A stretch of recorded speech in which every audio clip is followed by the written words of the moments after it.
Welcome to Yagan Square in Perth City, the Perth Passport, and the Metronet C-Series exhibition.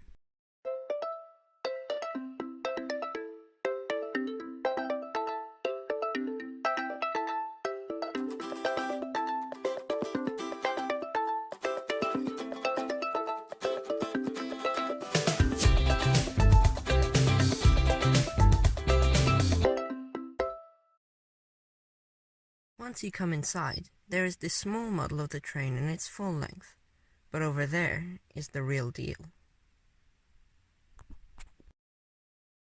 Here there are some information booklets about all of Metronet's future projects, and here is more information on them. The Yanchep rail extension, the Thorney Cockburn link, the Lakeland station, and the Mandurah station car park, and the new Midland station, as well as the level crossing removal on the Midland line, and another level crossing removal at Denny Avenue in Callum Scott, and several others from Oat Street to Welshpool. And here is information about the extension to Byford. The third information board is a general one about what Metronet is and what they are doing, about all the new trains and stations. And then here there is a general map of all the new projects. And the final board has information on the Morley-Ellenbrook line, the new Bayswater station with 4 platforms, the C-Series railcar program itself, and of course the Forestfield Airport link, opening later this year. Once we come up here, there is a sign saying Yanchep, as that is where the Joondalup line will be extended to soon. Upon entry of the railcar, the first thing that stands out are the blue seats, which are different compared to all the other ones which are green, like the ones on the right. These are to highlight priority seating. Then, there is also these very advanced passenger information displays, much better than the current dot matrix ones we see on trains today. Here is where the dot driver's cabin will be, and here is one of the 6 doors in each carriage, 3 on each side, which are also much wider than the current ones. There is a circular button on the door for it to open. Over here on this side are the flap-down seats where the wheelchair or pram parking is, which are much more smooth and easily moved than the current ones. On the left side of the carriage are the pair seats, which do feel quite comfortable, but I must say they are quite a bit smaller than the ones we see in the B-Series today. At least that's what they feel like. Here's a better look at the new green-white maquette, with no more of the iconic Transperth logo on it, and the higher backs on each of these seats. Now I'll walk through to the back of the train. Here there's just some more of these pair seats, and then we come to the articulated section which connects the different carriages, which is quite a hard, strong rubber. Now here's a view of the entire carriage on display from the back. Let's do a quick walk through. You can see how on the right there are the longitudinal seats, and on the left are the pair seats, so it'll be a combination of different styles. And then another interesting thing is the map.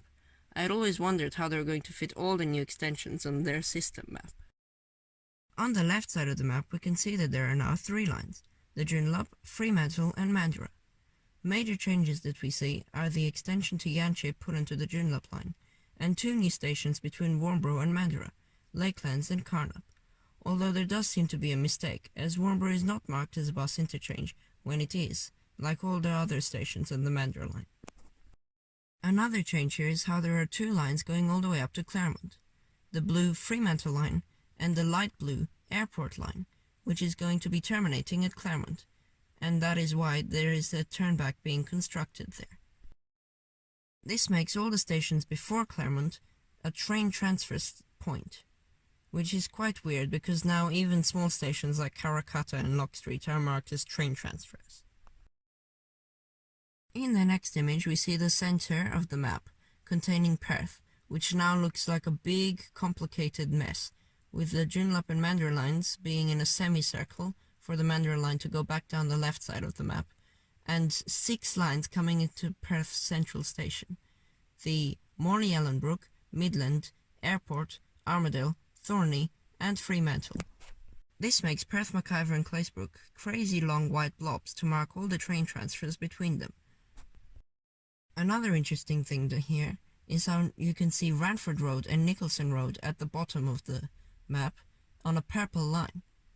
This is quite strange, as the Mandurah line is now on the left, but the Thorney line is on the right.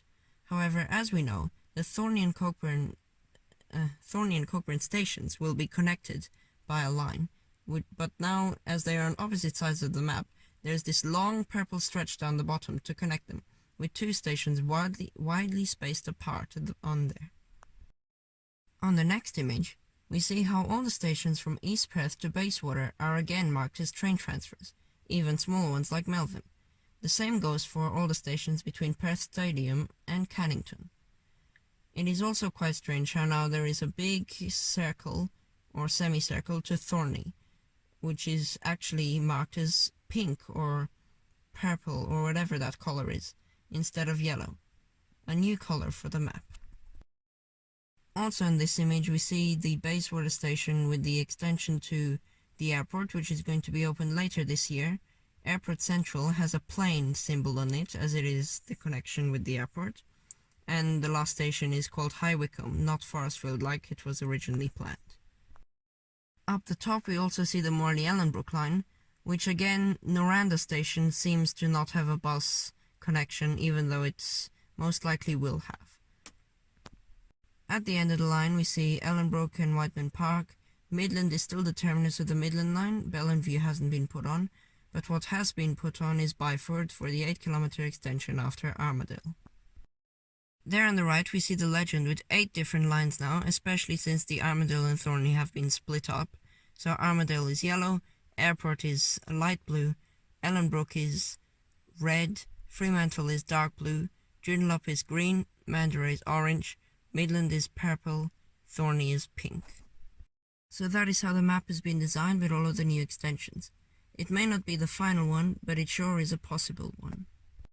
And finally we can look at all the signs put up around the display, like the USB charging points, passenger information displays, the fact that these trains will be in the Joondalup and Mandurah lines by 2022, the pram and bike parking, the choose of your favorite seat, the blue for the priority seats, security cameras on the A and B series, the air conditioning like on the B series, being able to fit 25% more people, higher backs on the seats, and the removal of the pole right in the doorway. No more pole dancing.